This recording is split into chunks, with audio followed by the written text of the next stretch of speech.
never know if it could change your life. Take a chance, you're neither wrong or right. You never know if you don't roll them dice. You better roll them dice. You never know if it could change your life. Take a chance. All right, Rob, somehow we are back in New England, right. back in Brindlewood Bay. We are overlooking the bay. There's the smell of the sea. There's seagulls. There's a lot of rich vacationers from New York. And they're the leaves are turning. Yes. People are selling artwork in their little galleries full of cheap paintings. And then way off in the distance on the horizon, I can see a beautiful lighthouse and a mini-armed monstrosity from beyond our dimension. So here we are back in Brindlewood Bay, folks. And patrons, thank you for tuning in. We obviously already talked about Brindlewood Bay on the regular pod, but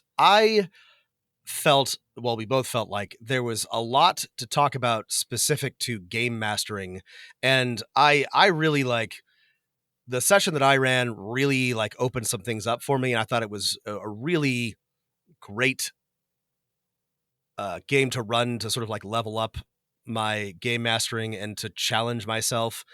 And I have a whole bunch of thoughts because it does not run like obviously like a D&D or a D20 game, but it doesn't run quite like a Blades in the Dark game or a Powered by the Apocalypse game, even though it has some influences from those. It really is its own beast, and it's very, very interesting.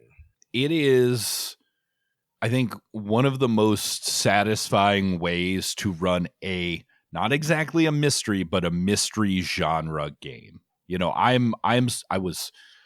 I talked about this on the regular episode. I was a little hesitant at first with the whole idea of there is no solution to the mystery, but now I'm like utterly convinced.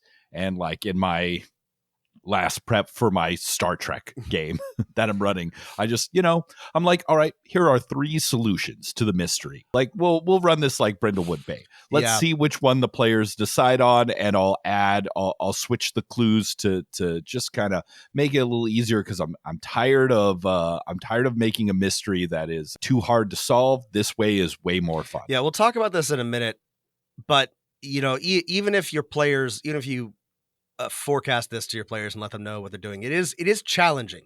It's challenging for both. It was challenging for me as a GM. It was challenging my players, even though we all knew what was happening and we all agreed and understood. It requires you to shift your perspective to do a mystery the way that Brindlewood Bay.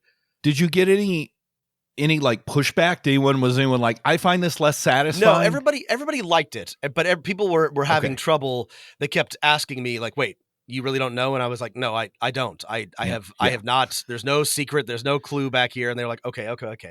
Like they were into it. It just like, it's uncomfortable, I guess, but like not in a bad way. It's different from what you normally do. So another group might be frustrated but mine was not. So I had one player between our first and our third session. She said to me like, I just feel weird that like there's no solution. I wish there was a solution. And I sympathized. I was like, yeah, it is kind of weird, but the fun part is you coming up with the solution. And then don't forget, I said, that there is an overarching mystery that you do have to solve that does have pretty much a correct solution. And then when I reminded her of that, she was like, okay, yeah, that actually, that's cool. I mean, that scratches my itch of I need to get the right answer, right? Yeah, that's a good point, because there is the overarching plot, the void, which you as the, what's it called in Brindlewood Bay? The keeper? You as the keeper do have a lot more control over. And I was just running a one shot, so that wasn't an option, but that is something that something a little bit more tangible that you can give to your players if they feel like there's something they need to solve with an answer. But I do think that once you become comfortable with it, it does work really well. We should